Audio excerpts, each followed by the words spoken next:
This is the zipper application that is most often instructed in your normal pattern directions, and it is where the zipper is centered in a seam. However, what they generally tell you is to machine baste it together, lay the zipper underneath, and then they tell you to stitch down one side, across, and up the other side. And I cannot begin to tell you how much that makes me scream, because you are going to end up, if you stitch down, over, and up, you're going to end up with diagonal drags. And in addition to that, you are going to see the zipper coil in the middle. I promise you. Instead, I want you to look at this. Do you see the zipper coil in the middle? No, not at all. It almost looks like an invisible zipper, which I have included in another video. Note again that the zipper is longer than the opening. How I achieve this is by hand basting in the first place.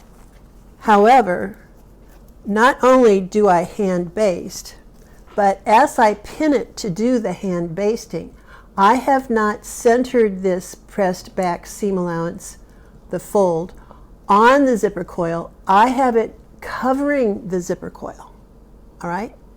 As I baste it up both sides, I'm going to make sure that it goes to the opposite side of the zipper coil. I have started it here at the bottom, and I'm going to continue here, hand basting it all the way up. Hand is not a four-letter word in sewing. It's one of your favorite words. There are just times when it is well worth the time and effort to load up a hand sewing needle and hand baste something in place. As you can see, as I described before, both sides of this are actually covering the zipper. So they kind of come up in a little hill in the middle. But I guarantee you that little hill in the middle is going to go away once you actually stitch this on. And instead of starting at the top, coming around and back up, which to me is just like fingernails on a blackboard, I always sew every step of a zipper the same direction on both sides. It doesn't matter what type of application it is, you must sew the same direction or you're going to get diagonal drag. Understanding where that bottom metal stop is, and I generally like to go below it, I am going to start right in the seam with long threads so that I can pull them to the back, knot them, and bury them at the end. But I'm going to come across. 1, 2, 3. Yeah, I think maybe 3. No. I'm going to go 4 stitches across, and I'm going to remember 4, right? So that when I come across the other side, I also do 4. Now, I'm going to stitch, and I'm eyeballing this in. You could mark this with a marker if you wanted. You could lay a piece of tape along here to give you a guide. You see, if I went with a longer piece of tape, just like this, that could help as well. Just another hint. Do you see, even now as I'm working, that seems to be flat and not much of a little mound there in the middle. Again, because my zipper is longer than the opening, if these edges were matching the top there, do you see that that would make my stitching veer off and around? Not a good thing. Now then, I'll need to move my zipper foot to the other side so that, take this off.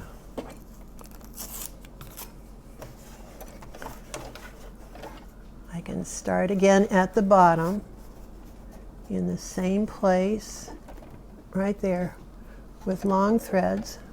And how many stitches did we go across? It was 4. 1, 2, 3, 4.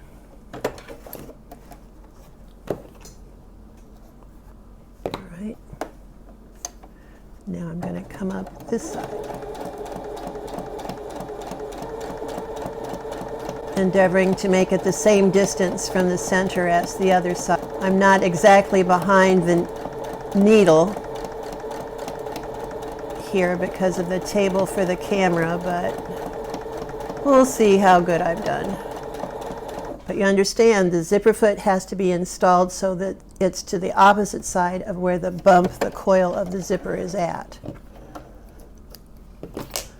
All right. Now the proof in the pudding is when I pull out these basting stitches, which I obviously did not knot at the other end. Pretty good. Do you see? And you don't see the coil underneath, do you? Now here at the bottom, I'm going to turn this over and pull each of these threads up. So I'm pulling the top thread to the bottom. If pulling it doesn't expose the top thread, you can always go to the top, put that thread through an eye of a needle, and then,